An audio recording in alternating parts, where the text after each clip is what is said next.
Le damos la bienvenida a Víctor Alvar González, estratega de inversiones, socio fundador de Next Step Finance. Víctor, ¿qué tal? ¿Cómo estás? Muchísimas gracias por acompañarnos. Es la primera vez que conectamos en este 2025, así que bueno, me toca desearte feliz año. ¿Cómo estás? Feliz año, aunque sea tardío, encantado de hablar con vosotros. Bueno, gracias por estar aquí, Víctor. Buenos días en Wall Street y bueno, un placer volver a tener tu presencia y tu conocimiento. Así es que hoy tenemos unas preguntas diferentes de las cuales estaremos mencionándote. ¿Qué te parece? ¿Listo? Preparado. Bueno, Víctor, lo primero que te voy a hacer es preguntarte qué valoración haces de estas primeras semanas de Donald Trump ya como presidente de Estados Unidos, donde a diario ha copado titulares, ha firmado muchísimas órdenes ejecutivas y donde prácticamente ha tenido injerencia en casi todos los ámbitos político, social, económico, internacional. ¿Era lo que esperabas? ¿Te ha sorprendido algo? Cuéntame. No me han sorprendido los métodos. Me han sorprendido un poco, aunque solo un poco, porque ya se veía venir las prioridades. Es decir, Donald Trump dijo hace tiempo en una entrevista con Joe Rogan, le preguntó Rogan algo sobre algún tema difícil. No sé si era cómo solucionar la guerra de Ucrania, cómo solucionar el tema de la inmigración ilegal o algo complicado. Y él, después de una conversación tan larga como tuvieron, pues ya bajó un poco las defensas y al final le dijo, mira, al final en política, en este tipo de cosas es siempre lo mismo. Es el palo y la zanahoria. Entonces esta es la forma de trabajar de Donald Trump. Lo que pasa es que el mercado había interpretado, en nuestra opinión equivocadamente, que el objetivo, al hablar, por ejemplo, de tarifas, era ganar dinero, o obtener dinero de México, o obtener dinero de Canadá. Sobre todo el caso de México es paradigmático. Pero ahora mismo nos da la sensación de que para la administración Trump es mucho más importante frenar la inmigración ilegal o el tráfico de fentanilo. No sé si eso se va a conseguir, pero fijaros cómo hubo un momento en el que primero hizo un típico Trump. Llegar, dar una patada a la mesa, aquí hay 25% de tarifas, esto es lo que hay, esto es innegociable, crear caos. Para luego, digamos, decir, bueno, si me he hablado con la presidenta de México y van a llevar unos 10.000 guardias nacionales, van a ponerlo todo por solucionar este problema de la inmigración y el fentanilo. Fíjate, el objetivo en este momento puede cambiar, pero en este momento de Trump con México, por ejemplo, era claramente político. Y esto diréis, o sea, ¿cuál es aquí el palo y la zanahoria? El palo son las tarifas, la zanahoria es perdón, en castellano, en español sería aranceles. Lo que pasa es que lo oímos tanto lo de tarifas en inglés. Os bajo los aranceles, esa sería la zanahoria, y el objetivo es que me ayudéis con estas prioridades que para mí lo son. Por lo tanto, el método es parecido, pero las prioridades han cambiado. En el caso europeo es parecido también. En nuestra opinión, más que entrar en una guerra comercial con Europa, lo que quiere Trump es que Europa se pague su defensa. Es decir, que ellos puedan ahorrarse, bueno, ustedes puedan ahorrarse dinero en defensa para que así baje su déficit y le digan a los europeos que eso lo paguen ellos, que van a su vez a tener un problema de déficit, pero eso es otra cuestión. Por lo tanto, no hay mucha sorpresa, estamos con el Trump del palo y la zanahoria, que esperábamos, estamos con el Trump que actúa unas veces de policía malo, normalmente primero de policía malo y luego de policía bueno, de forma que cuando al final decide sentarse a negociar tranquilamente, todo el mundo acepta casi cualquier cosa porque no quieren volver al policía malo, ni al palo, ni al caos. Qué bien, Víctor. Y sí, efectivamente, eso es lo que se ha estado viendo en los últimos días, ¿verdad? Pero te hago esta pregunta, tú que te encuentras por allá tan distante de los Estados Unidos o tan lejos propiamente, ¿esperabas esta volatilidad que han tenido los mercados ahora con la llegada de Trump?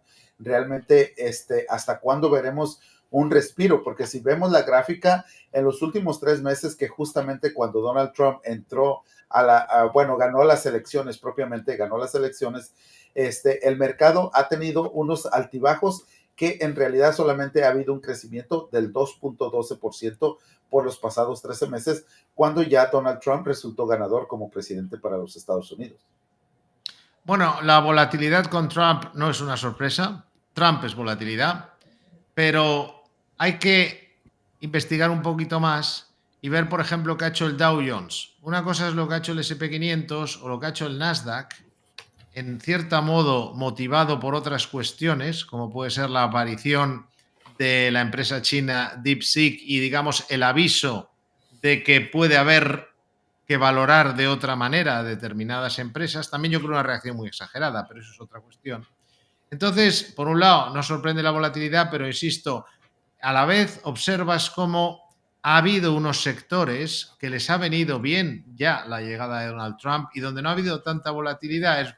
Al principio el Dow Jones sí sufrió un poco esa volatilidad, lógica, por la llegada de Trump, ya el hecho de que llegue es volatilidad, pero luego el mercado ha empezado a diferenciar y se ha ido dando cuenta, por ejemplo, de que puede ser bueno para la industria norteamericana o puede ser bueno la situación actual para la banca norteamericana. Ya se había dado cuenta, ya estaba ahí, pero la desregulación, por ejemplo, beneficia mucho a los bancos, la desregulación también beneficia a las empresas americanas, que les quiten competencia también les puede llegar a beneficiar, que se caliente la economía puede ser malo para la inflación, pero puede ser bueno para las empresas industriales. Por lo tanto, ya hemos visto ahí un cambio y curiosamente hemos sido también beneficiarios en Europa. Por una vez en mucho tiempo, el Eurostoxx lo está haciendo muy bien, lo ha hecho mejor incluso que el Dow Jones, ha subido en enero aproximadamente un 7%, con lo cual es una rentabilidad estupenda. De alguna manera parece como que la volatilidad de Trump nos beneficia a los europeos. No es en nuestra opinión el motivo principal. Ha ayudado. El motivo principal es más bien que en Europa se esperan más bajadas de tipos de interés que en Estados Unidos y que además hay unas elecciones en Alemania que generan cierta esperanza de que en Europa empiece a pensarse en términos de apoyar al tejido empresarial, al tejido productivo, y esa mezcla de tipos de interés más bajo y la esperanza de que desde Alemania haya un cambio de política económica que sea favorable a las empresas y a los negocios, pues yo creo que es lo que está, en nuestra opinión, es lo que está también o sobre todo animando a Europa. Pero como te digo, el mercado ha tenido digamos, un inicio de año flojo desde el punto de vista de la tecnología o del propio SP500, pero ha sido muy bueno para el Dow Jones y ha sido muy bueno para los mercados europeos, por poner un ejemplo. Oye, Víctor, volviendo un poquito al tema de los aranceles y de las relaciones, ¿no? Entre Estados Unidos y el resto de países, viendo lo que ha pasado con México, con Colombia, con Canadá y ahora también con China, te pregunto por un lado, aunque ya me has dado una pista, ¿aranceles como medida de presión o amenaza o realmente son un estímulo para la economía estadounidense? Y otra cosa que te quería preguntar también para que ahondemos un poquito en el tema de las relaciones diplomáticas, porque como tú bien mencionabas antes, quizá Donald Trump quiere quitarse un poco esa careta de poli malo, de autoritario, ¿no? Se sienta en la mesa de trabajo, como mencionaba la presidenta de México, a Colombia le puso las cosas claras, ¿no? ¿Cómo son estas relaciones diplomáticas en este Trump 2.0, podríamos decir? Bueno, desde el punto de vista del tema de aranceles, como he comentado al principio, a día de hoy tenemos la sensación, y no nos ha sorprendido porque algo se había hablado antes incluso de que Trump ganara las elecciones y que, como sabemos nosotros, era algo, sabéis, porque lo hablamos antes de las elecciones, le dábamos una alta probabilidad de que las ganara, porque desde Europa eso no se veía, pero si seguías la situación en Estados Unidos era bastante diferente. Entonces, él, de alguna manera, ya se veía, aunque esto se ha confirmado ahora, que de momento los aranceles se pueden compensar con cesiones políticas, vamos a ponerlo así. Es decir, ha quedado bastante claro que el arancel de momento, como digo, es el palo. La zanahoria es, oye, dame concesiones políticas, porque ahora mismo entiendo que para el pueblo norteamericano, insisto, por ejemplo, el tema de la inmigración o el tema de las drogas, del fentanilo, del tráfico de drogas es muy importante, o por lo menos así creo que lo está interpretando la administración Trump, porque por eso están, digamos, jugando con ese balance. Antiguamente, acuérdate, cuando empezó el tema de tarifas en Trump 1.0, perdón, aranceles, de Trump 1.0, era diferente. Se estaba buscando directamente el equilibrio del déficit comercial de los Estados Unidos, sobre todo con China. Inicialmente también lo hubo con Europa, con independencia de lo que luego pasara. Ahora claramente desde el primer momento se habla de un trade-off. Es decir, puedo ponerte aranceles, pero también me puedes ayudar en otros temas que me interesan tanto como los aranceles. En el caso México puede ser lo que hemos comentado, en el caso Europa el gasto militar, etcétera. Por lo tanto, el Trump 2.0, insisto, cambian las prioridades pero de momento no cambian mucho los métodos. Aunque, cuidado, estas prioridades podrían cambiar. Es decir, que Trump tiene un problema si pretende bajar los impuestos en Estados Unidos, además una bajada muy significativa. Va a tener que tomar decisiones ahora mismo sobre algunos que vencen, algunas bajadas de impuestos que vencen, que estaban en vigor. Entonces, si quiere bajar los impuestos, tiene que mejorar los ingresos o reducir los gastos. Entonces, ya se va viendo un poco por dónde van los tiros. Quiere reducir probablemente gastos en defensa, en la defensa europea, me refiero, y probablemente, pero claro, puede que haya un momento en que necesite esos aranceles. Si va a bajar impuestos, la alternativa podrían ser los aranceles, porque gastar menos a nivel gubernamental como está o se pretende o pretende hacer Elon Musk, pues es complicado, incluso especialmente yo creo que eso es una tarea muy, muy difícil y sacar suficiente dinero. Está hablando de 1 trillón, que sería en lenguaje europeo, no anglosajón me refiero, $1 billón, que me parece complicado que pueda ahorrar la administración esa cantidad de dinero, con lo cual no podemos descartar que en el futuro los objetivos cambien y lo que era palo y zanahoria se convierta en objetivo, es decir, obtener dinero reduciendo el déficit comercial de los Estados Unidos. Cuidado, con un matiz, que no cambia esta cuestión, pero me gustaría incidir en que se habla mucho de que eso va a generar inflación en Estados Unidos y eso depende de cuál sea la devaluación de las divisas. Es decir, si tú pones unas tarifas, pongamos del 10%, del 12% a México, pero el peso mexicano se devalúa un 10 o un 12%, el efecto a nivel inflacionario en Estados Unidos es neutro. Esto ya está ocurriendo. El peso desde que ganó las elecciones Trump se ha devaluado en el entorno del 6-7%, pero es que ya venía devaluándose de antes. Por lo tanto, hay que medir bien esas afirmaciones generalizadas de que sí o sí las tarifas son inflacionarias. Wow, sí, impresionante todo esto que podría ocasionarse con los aranceles y propiamente como lo habíamos estado viendo o lo hemos estado viendo en esta semana, China, China, Colombia y México, pero mencionaste Europa. ¿Qué podría estar en la lista siguiente? ¿Es Europa que está preparado propiamente para que se le impongan aranceles a esos productos? ¿Y cómo afectaría a Europa una posible guerra comercial si es que llegara a suceder? Yo creo que Europa tiene una capacidad de negociación muy fuerte con Donald Trump. Otra cosa es lo que él haga, pero al final Europa no solo es un socio comercial importantísimo, es que además es un socio político. Diga lo que diga Donald Trump, no se puede comparar, por ejemplo, la relación política con China como con Europa. Es decir, que es totalmente diferente. Por lo tanto, por eso yo creo que Trump, que algo ha mejorado. O sea, yo creo que viene por lo menos con las cosas mejorado, me refiero en este sentido, más preparadas. Yo creo que desde antes ya había lanzado el aviso, bueno, lo creo no, se ha ido viendo, de que él, de nuevo, si Europa está dispuesta a gastar más en defensa, en su defensa, Estados Unidos se ahorra mucho dinero.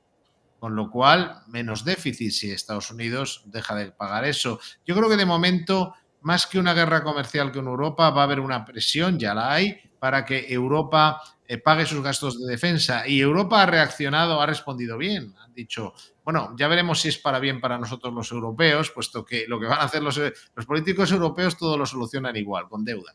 Entonces han dicho, no hay ningún problema. El Banco Europeo de Inversiones, que es una institución pública que depende de la Unión Europea, pues va a emitir deuda para así poder aumentar el gasto militar. Tema solucionado. Bueno, eso es otro problema, pero de cara a esto que estamos hablando, la primera fase aquí es claramente el tema del gasto militar. Si Europa, esto es una opinión nuestra, no tenemos unos datos concretos, pero en nuestra opinión, si Europa está dispuesta a aumentar su gasto militar, probablemente el tema de las tarifas se quede en bastante menos de lo que inicialmente puede parecer. Bueno, es lo que ha pedido Trump, claramente, ¿no? Estados Unidos aporta mucho más que el resto de países. Pero bueno, hablando de Trump y de declaraciones que ha dado, ¿no? Precisamente con todo este tema de los aranceles y las tarifas, el propio Trump mencionó de que habrá un poco de dolor, pero que los resultados van a ser espectaculares cuando se refería a ese repunte de precios por los aranceles que tú nos contabas que, bueno, también tiene que ver con la devaluación de la divisa y que a lo mejor no genera ese repunte inflacionario, ¿no? Que nos tiene un poquito asustados, podríamos decir. Te lo digo porque aquí básicamente la mayoría de los votantes le confiaron la economía del país a Donald Trump. ¿Se le puede enquistar esta situación inflacionaria? La verdad es que los riesgos que corre digamos, es muy, ¿cómo diría yo?, admirable que tenga un programa y lo aplique, porque no lo hacen todos los políticos, y que quiera cambiar las cosas y que piense un poco out of the box, económicamente hablando, pero los riesgos son muchos.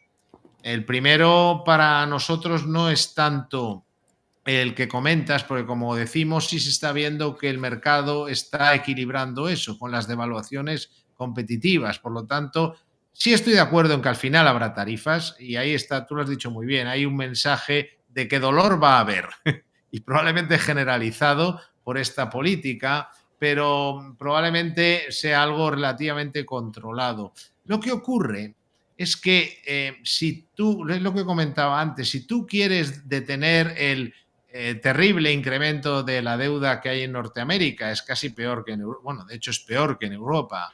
Y si quieres reducir esa deuda eh, y a la vez quieres bajar los impuestos, tienes que buscar una solución, tienes que cuadrar ese círculo y es muy complicado. Y en ese proceso de cuadratura del círculo hay muchos riesgos. Uno, por ejemplo, que pongas unas tarifas, perdón, aranceles, y disculpen por todas las veces que No, digo. de verdad lo entendemos perfectamente, tarifas y Es que aranceles. leyendo No te cosas preocupes. en periódicos y los medios norteamericanos que estamos todo el día o tal, en el mercado se habla inglés, sobre todo, pues acabas utilizando el mismo, pero en español es aranceles.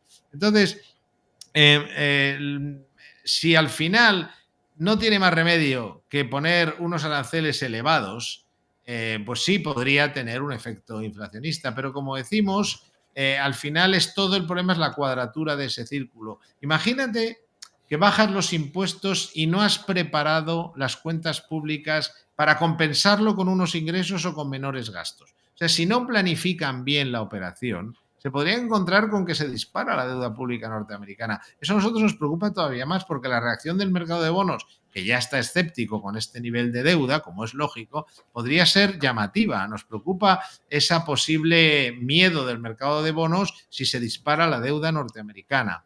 También nos preocupa, desde el punto de vista de inflación, nos parece más peligroso que los aranceles, nos parece más peligroso que Trump lo que quiere es inyectar esteroides a la economía norteamericana. Está inyectando esteroides a un cuerpo sano. Con lo cual es como si a un chaval de 22 años le pones esteroides. Pues claro, se pone muy fuerte. Pero eso a nivel económico significa mucho desarrollo económico, mucho crecimiento, pero eso puede ser muy inflacionista. Es decir, que bajar los impuestos, disminuir regulaciones, etcétera, etcétera, puede generar inflación por el chute de mejora económica que puede producir, que está muy bien, pero por otro lado eso puede hacer que, lógicamente, más demanda, en fin, las empresas suben precios, etcétera. ¿Y cómo quiere él equilibrar eso? Bajando el precio de la energía. Claro, no sabemos si lo va a conseguir. Entonces, claro, a ver, aquí el encaje de bolillos de lo que pretende hacer, el encaje de todas estas medidas es francamente complicado.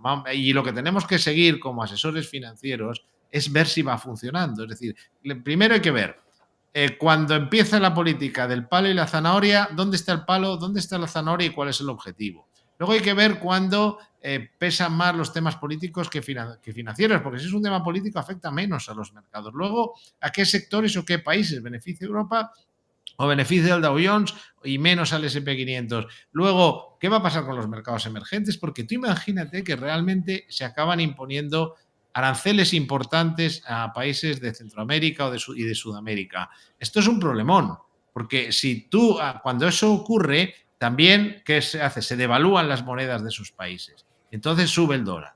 Pero esos países tienen mucha deuda en dólares. Tienen que devolver esa deuda en dólares. Con lo cual, en fin, las probabilidades de que haya problemas son bastante altas, pero por otra parte estamos en una situación económica buena, que puede incluso ser mejor, las empresas están creciendo, la economía americana está sana, la economía europea tiene esperanzas de mejorar gracias a estas cosas que mencioné anteriormente, con lo cual tenemos que jugar con esa balanza en la cual hay cosas muy buenas y en la cual hay riesgos muy importantes, pero al final ese es nuestro trabajo siempre. Wow, Víctor, la verdad, mucho, mucho que aprender y conocer.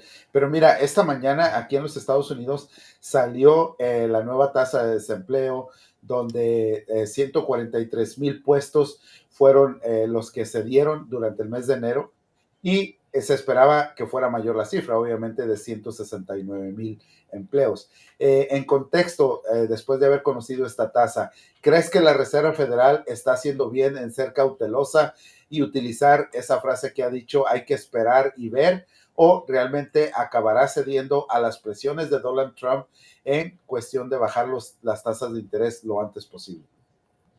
Yo creo que la Reserva Federal ha dejado siempre, y esto, en fin, yo puedo estar más o menos de acuerdo con con que la Reserva Federal mire más o menos hacia el futuro o se limite a mirar a los datos que tiene delante, en el momento actual.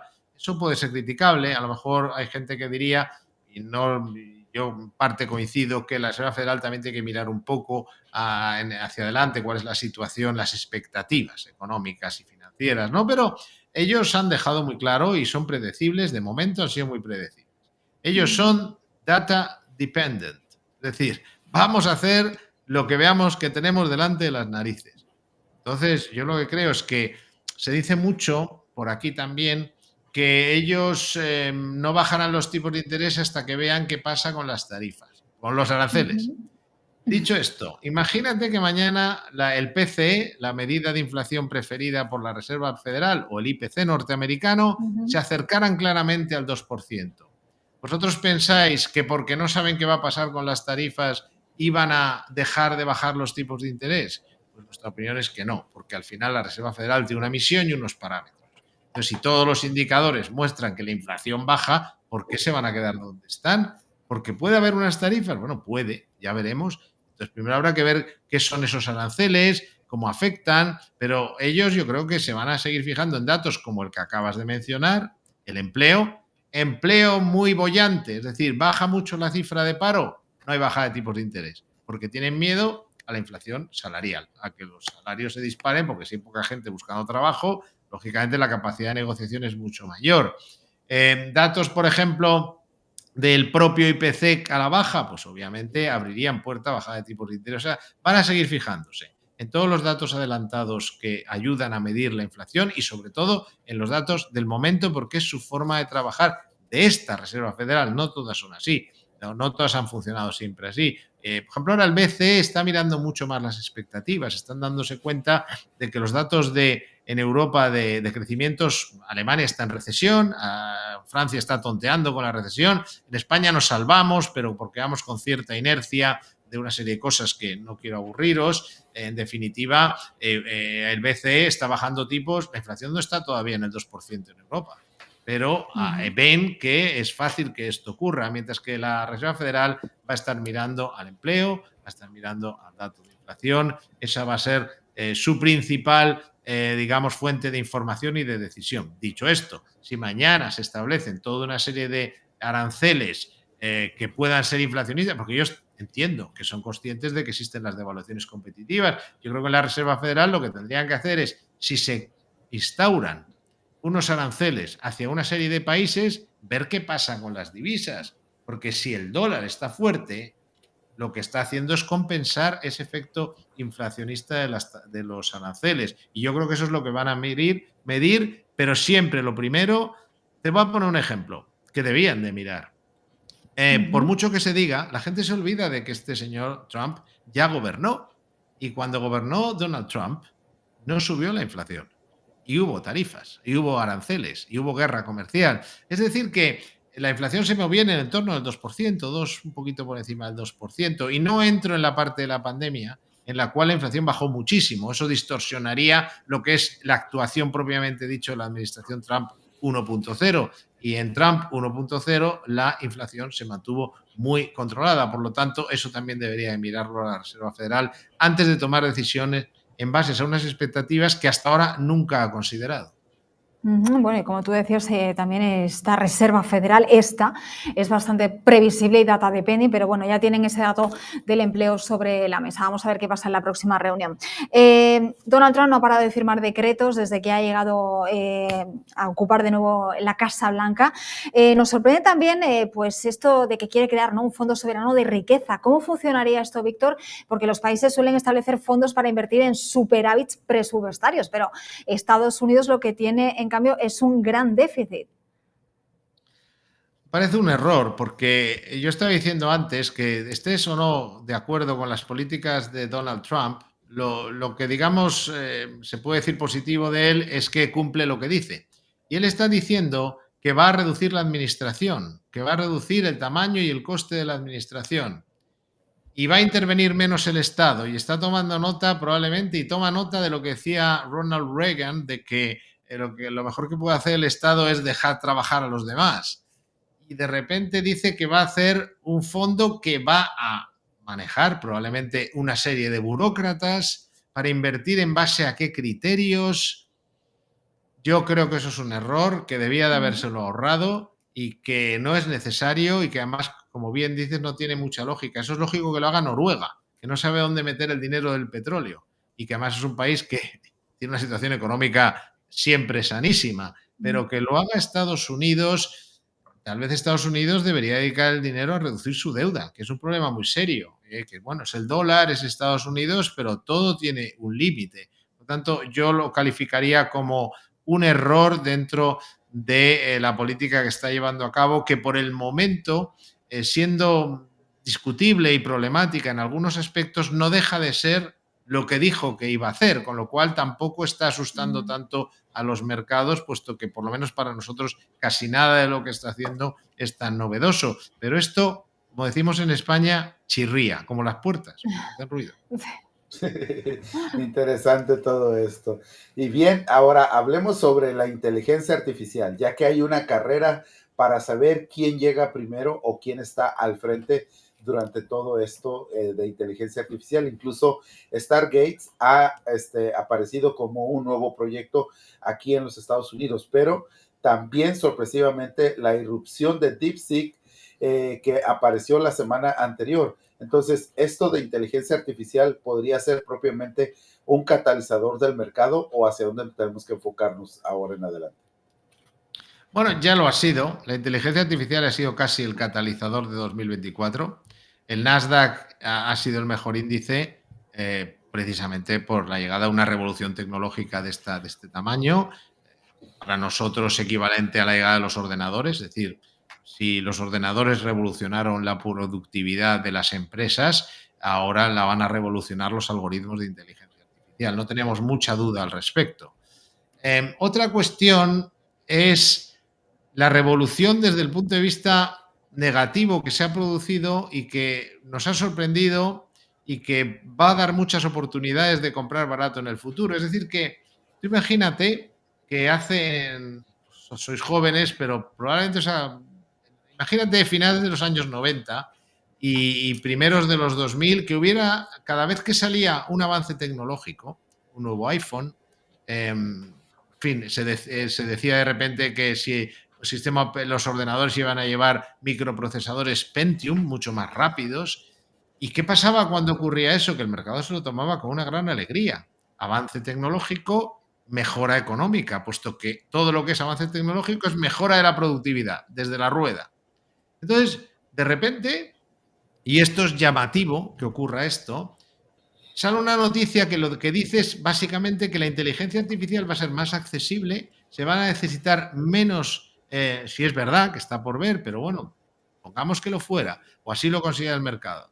Va a necesitarse menos semiconductores o menos grandes para hacer lo mismo. Eso a nosotros nos parece una magnífica noticia, pero es que el día que ocurre, que sale esta noticia, perdieron valor Microsoft, Amazon.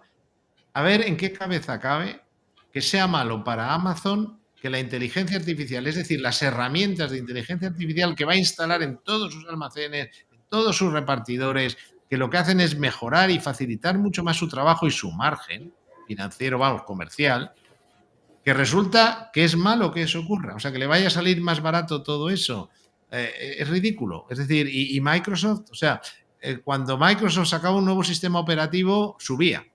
Ahora resulta que Microsoft, que está basando mucho de su negocio en incluir herramientas de inteligencia artificial en sus programas, como lo hacen otras empresas, y es malo.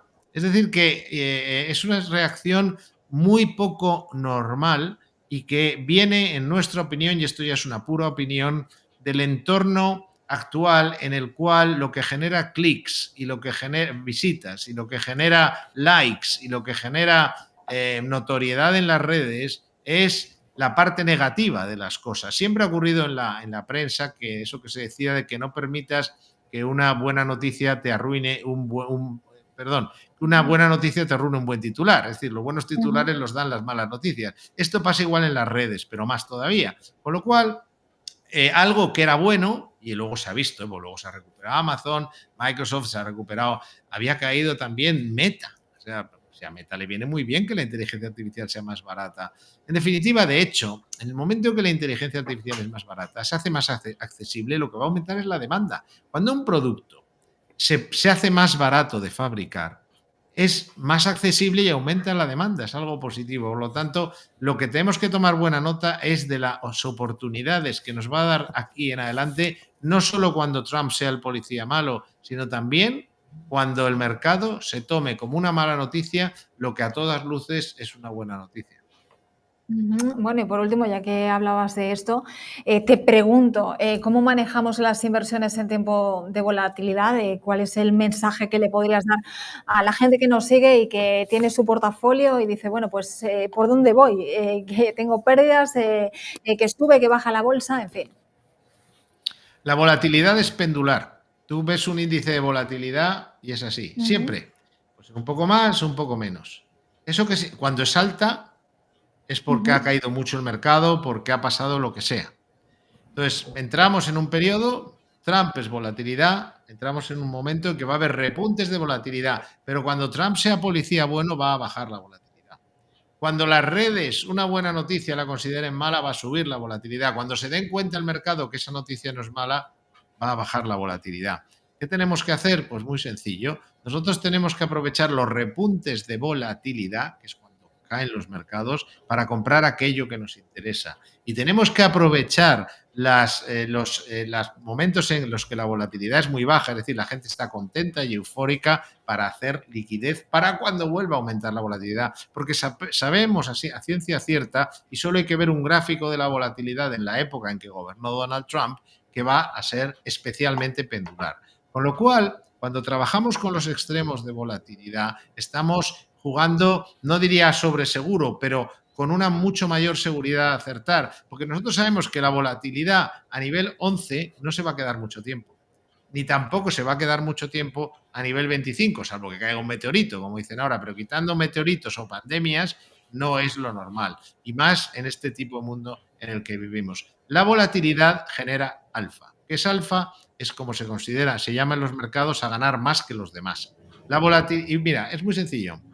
Para ganar más que el resto, tienes que acertar más en los activos, sectores y países que lo van a hacer mejor. Pero eso es lo que se hace normalmente y se va a seguir haciendo. Pero es que cuando hay volatilidad, tienes otra fórmula para ganar más que los demás y es aprovechar la volatilidad. A estos efectos es muy importante unir la cartera de fondos tradicionales, los mutual funds, ujú. como los conocéis vosotros, clásicos, fondos tradicionales aquí en España, en Europa, con una cartera de ETFs, que allí los utilizáis muchísimo, aquí todavía no se utilizan tanto, en fin, por motivos diversos. La cartera de ETF se mueve mucho más rápido. La cartera de ETFs es la que te permite aprovechar los picos de volatilidad y los derrumbes de volatilidad, sea para comprar cuando se dispara la volatilidad, sea para vender cuando la volatilidad es muy baja. Es decir, para comprar cuando el mercado está muy deprimido en la esperanza de que luego, por ejemplo, un caso muy típico es el de Trump, pues se convierta en el policía bueno y el mercado luego suba. El uso de ETFs va a ser, yo diría, fundamental complementar tu cartera estratégica de fondos con una cartera de ETFs va a ser fundamental en 2025 y ya lo estamos haciendo y ya lo estamos notando. Oye, Víctor, muchísimas gracias por este repaso a la actualidad, por estos últimos consejos también en esta montaña rusa de este mercado. Trump significa volatilidad, lo has explicado muy bien. Para toda la gente que nos está viendo y que te quiere seguir a través de redes sociales y también a través de tu página web, la ponemos aquí para que todo el mundo la vea. ¿Dónde te encontramos? Nos encontráis en la web en nextstepfinance.com, Nextstep, en contracción, no Next Step, sino es nextstep.com en internet.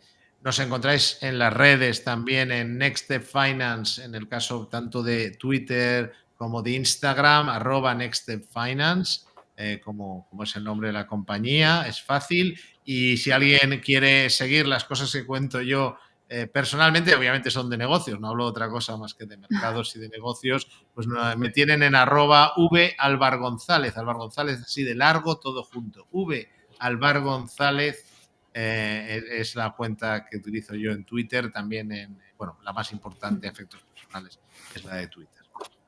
Perfecto, Víctor. Bueno, Ale, ¿algo más que añadir? Agradecerle a Víctor desde aquí hasta Madrid, donde se encuentra. Muchas gracias por haber estado aquí en Buenos Días, Wall Street, justamente para cerrar esta primera semana de la Bolsa de Valores en Nueva York. Y bueno, pues estaremos muy pendientes para otra entrevista con Víctor. Así es que saludos. Gracias, Víctor. Saludos para vosotros. Será un placer. Gracias, un abrazo, cuídate mucho.